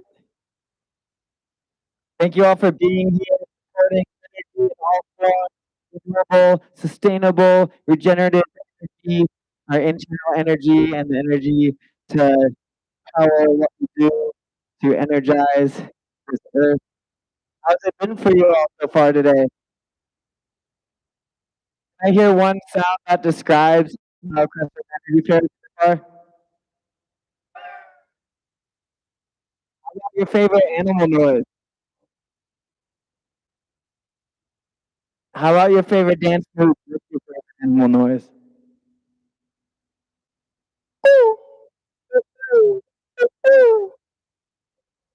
All right. Well, do you all want to dance for the next hour and a half, or would you like to hear some stand-up comedy? Okay. Well, we're just gonna dance, but okay. I got one joke. What does the Papa Buffalo say to his son when he goes off to school for the first time? Bye, son. That's a bad one. Okay. We're going to get started. We're going to dance journey for the next hour and a half. I invite you to bring in an intention into your being and dance with that intention for the next hour and a half. And I invite you to allow yourself to just open up, move through whatever's going on in your life, in your body, whether it's joy or sadness or a little bit of both. This is a safe place to dance it out, dance through it, and to be here in the Crestone under these trees. So I've got a variety of instruments I'll be playing tonight. This flute, it's from Peru, Native American flute style, from my friend Jorge, who's from Peru, the piano. And I've got my electric guitar, and I've got this shovel, my shovel guitar. So if y'all are into permaculture and supporting the earth, you probably have used one of these before. Well, the shovel, maybe not the shovel guitar. But yeah, I'll be playing this tonight too. Dig it?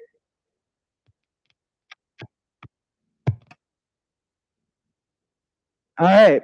So to get us started, let's just breathe into this moment and meditate into the space. And once you feel the rhythm moving you, you can start to dance and move around. I'm Blue Marion, everyone. Thank you so much for being here.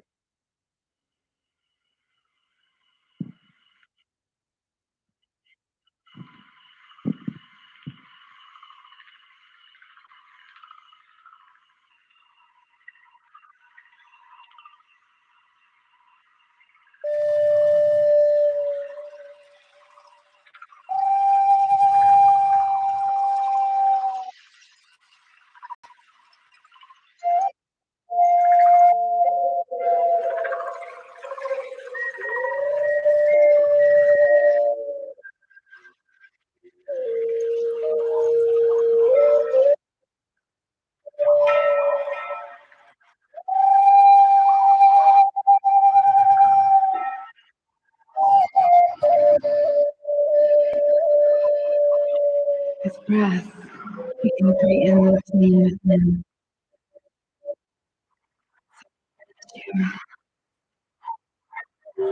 your spine extended and eyes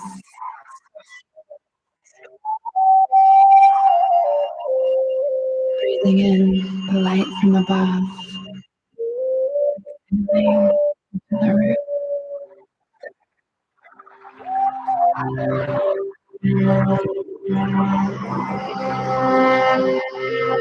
breathing in trust.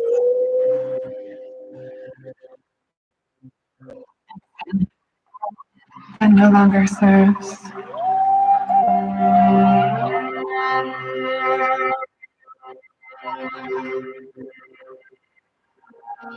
Go deeper within.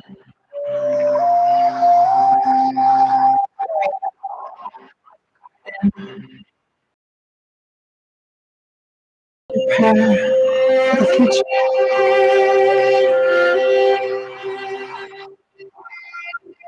Open your palm. Receive the gift. Can you hear the birds chirping?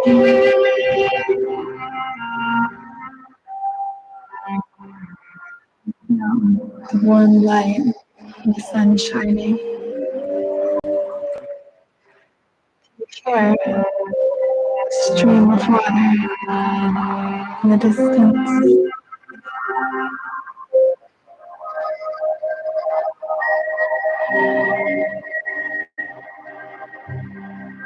The first layer of this garden is the sacred container. We call it sky. masters, teachers, loved ones, and ancestors.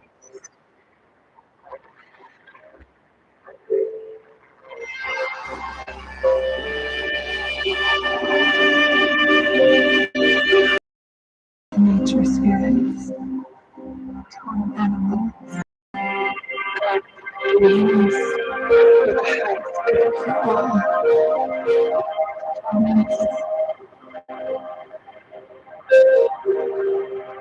The soil of your garden is a culmination of past karmic. Honor the soil that has brought you to this moment. Thank yourself for all you've brought to this earth. Love, you are deserving, you are sacred. Compost your soil with the fruits of your love, your forgiveness, honoring all of the blessings and lessons. I invite you to peer deeper into the soil and notice the incredible web of life within it. The mycelial networks of all of those you've connected with, the community that supports and loves you, all the different souls whose paths you have crossed.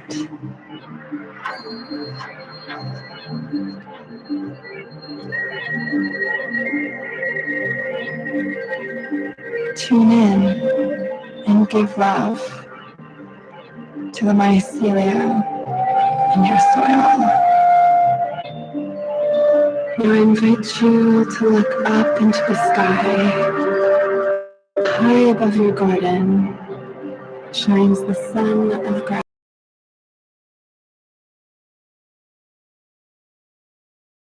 Open your heart. Take another look at your garden.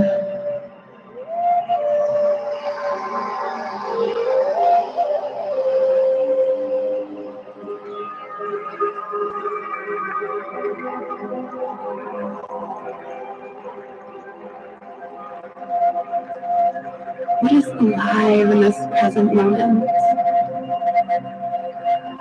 What interests, projects, practices, gifts, and way of being do you already offer?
wasn't raving,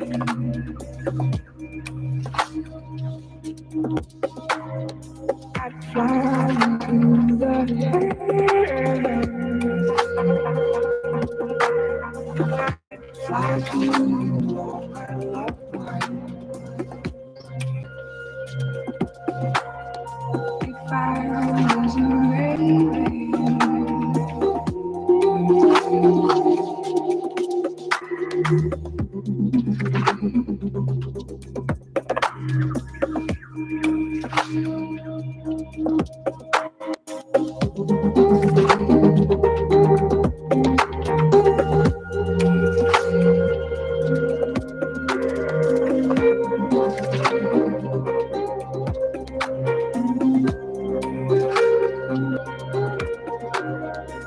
if I wasn't raving,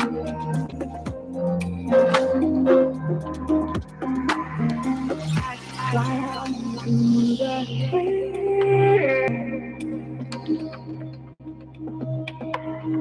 I'd fly to all my loved ones.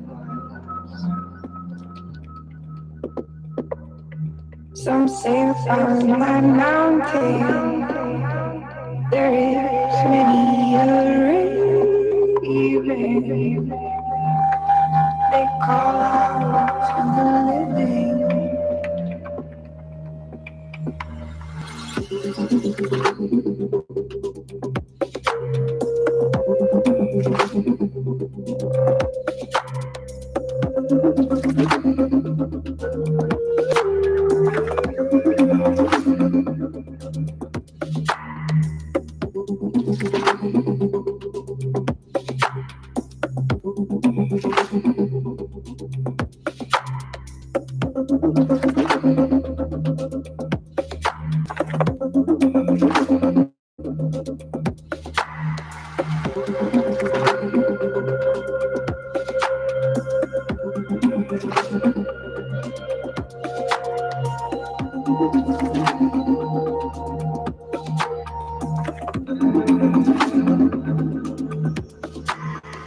If I wasn't waiting,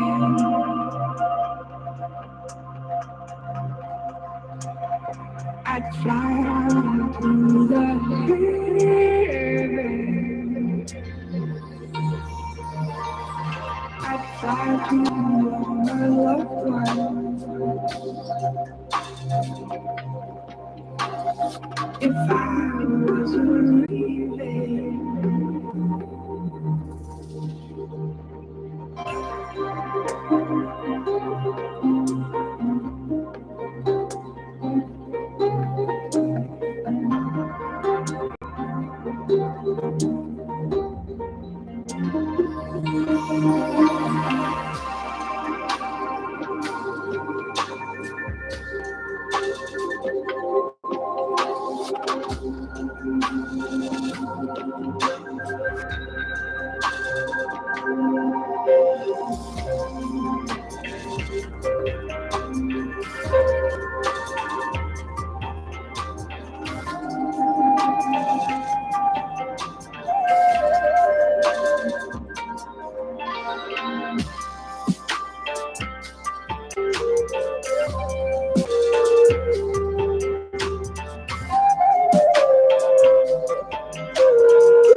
Clouds, mountains, trees, people, all we can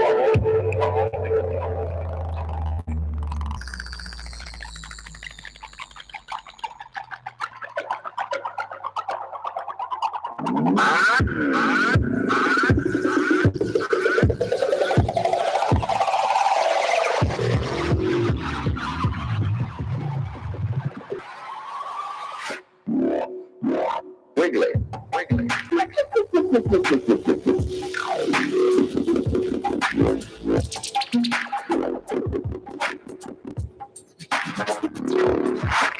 Clouds, clouds, clouds, mountains,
From the slums, I'm a live. I'm a blind from the slums, talking million.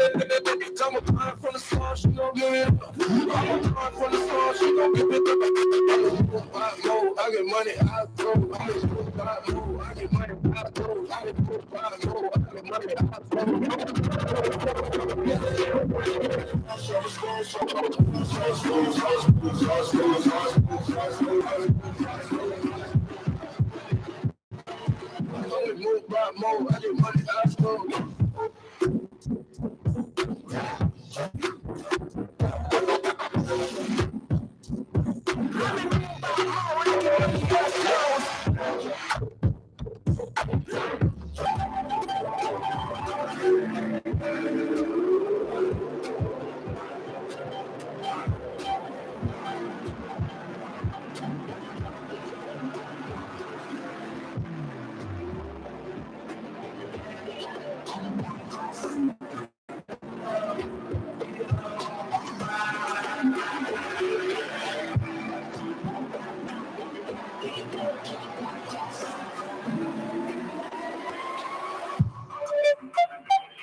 Take you away, just escape into the music.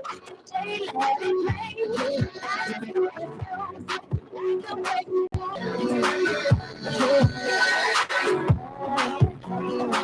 Down, good Lord, go to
don't play around, cause I'm maybe got it on, maybe got it on, maybe got it on down. Street police, don't play around, cause I'm make it out of my mind. I think about the ball all the time. Down, good Lord, maybe got it on down. Street police, don't play around, cause I'm maybe got it on, maybe got it around. Down, good Lord, maybe got it on down. Street police, don't play around, cause I'm maybe got it on, maybe got it on, maybe got it on down. Street police, don't play around, cause I'm make it out of my mind. I think about the girl all the time. East side to the west side. East side to the west side. East side to the west side. East side to the west side. East side to the west side. East side to the west side. East side to the west side. East side to the west side. Make it. There are places I remember. I'm ready to make it. To make it.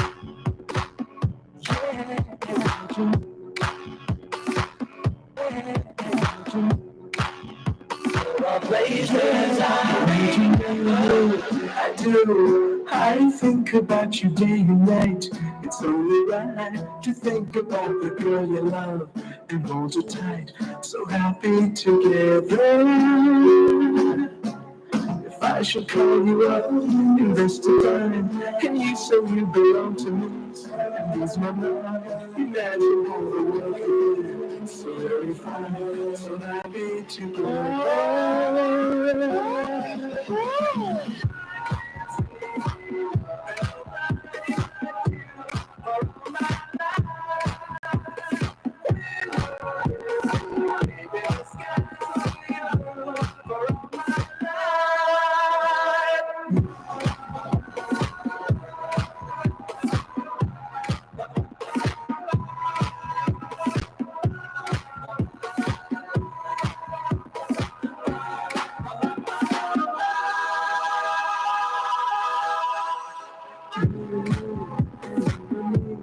No matter how they toss the dice, it's meant to be.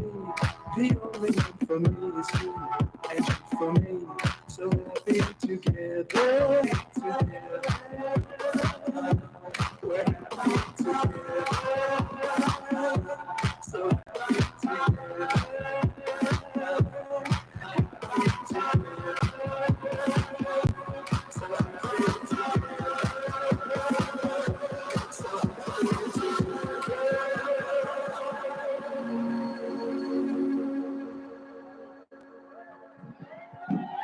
How y'all feeling, Crestone?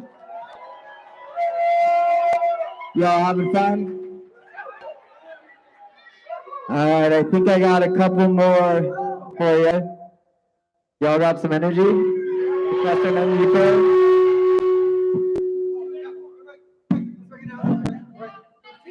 Two more is great. Two more is great. But we have an after party at the Apothecary.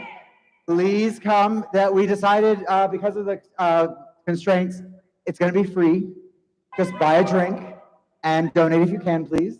We were going to charge $25, but we decided not to. And it's right at the Apothecary, just around the corner.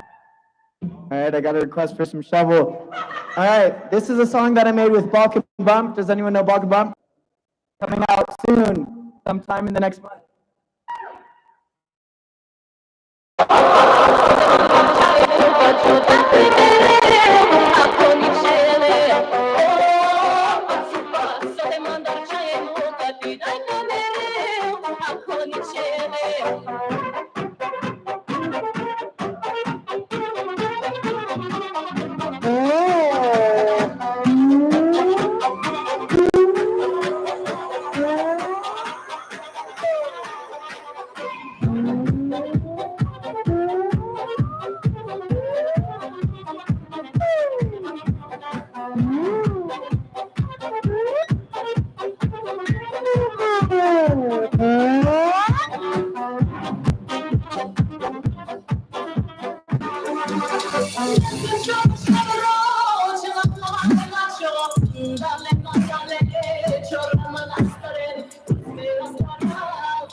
Thanks so much, everyone. I'm Blue Marion. That was fun. Who had fun? I had fun with that. So I live in Boulder, Colorado. I put on an ecstatic dance every Sunday. We have amazing DJs that come through. Tomorrow is Lorenzo, also festivities here. And I just want to let you all know I have a show coming up with, a little feedback. I have a show coming up with Deadova on October 10th. I played one of her tracks. They're remixed by Jakare, who's Lorenzo's part of. And that's going to be October 10th in Boulder at the Fox Theater. And if you want discounted tickets, you come talk to me about it. I also have a show in Boulder on Wednesday. That's my singer-songwriter project. And yeah, just come say hi. I'll be around packing up. You can find my music online. Just search Blue Marion. Hi. Thanks so much, everyone.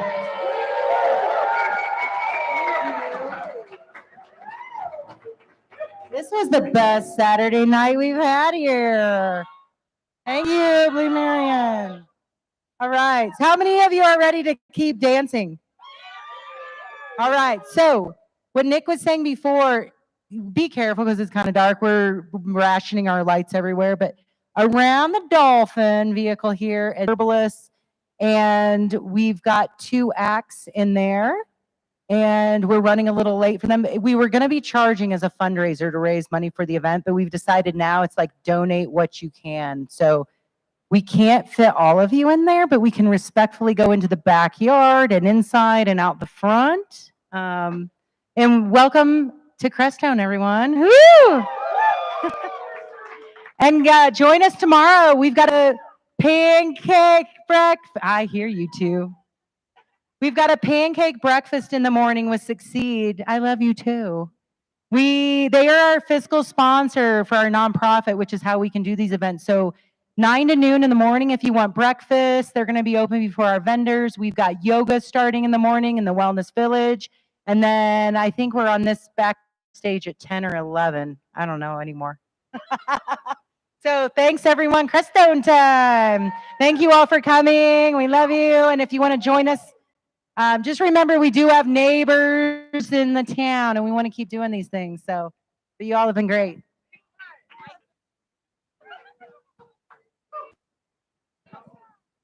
It's Bo Delicious, Sunia.